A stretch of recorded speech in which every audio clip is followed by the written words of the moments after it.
సిద్దిపేట జిల్లాలో గజ్వేల్లో బంద్ నిర్వహిస్తున్నారు. Gajwel MLA camp కార్యాలయంపై Congress కార్యకర్తలు దాడికి నిరసనగా బీఆర్ఎస్ బంద్ కు పిలుపునిచ్చింది. తెల్లవారుజామునే ఆర్టీసీ డిపో ముందు బైఠాయించి బస్సులను అడ్డుకున్నారు బీఆర్ఎస్ కార్యకర్తలు. దీనికి సంబంధించి అప్డేట్స్ మా ప్రతినిధి క్రాంతి ద్వారా తెలుసుకుందాం.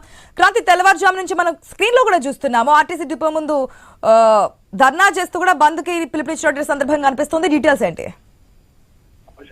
మొన్న కాంగ్రెస్ కార్యకర్తలు గజ్వేల్లోని గజ్వేల్ ఎమ్మెల్యే క్యాంప్ కార్యాలయం పైన దాడి చేశారు.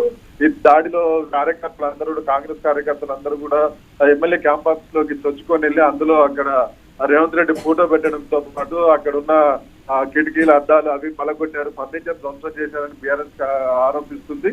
దీనికి నిరసనగానే ఈ రోజు గజ్వేల్ బంద్ కు పిలుపునిచ్చారు. ఈ బంద్ లో భాగంగా తెల్లవారుజామున కార్యకర్తలు అందరూ కూడా ఆర్టీసీ డిపో ముందుకెళ్లి బైఠాయించారు. ఒక్క బస్సు కూడా బయటకు వెళ్లకుండా వాళ్ళు అక్కడ డిపో ముందుండి అడ్డుకున్నారు.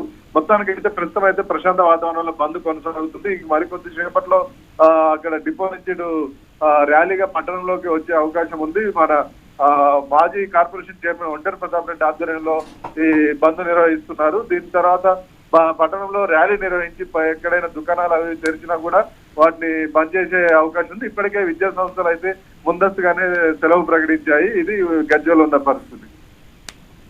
Right, thanks for the update Kranti.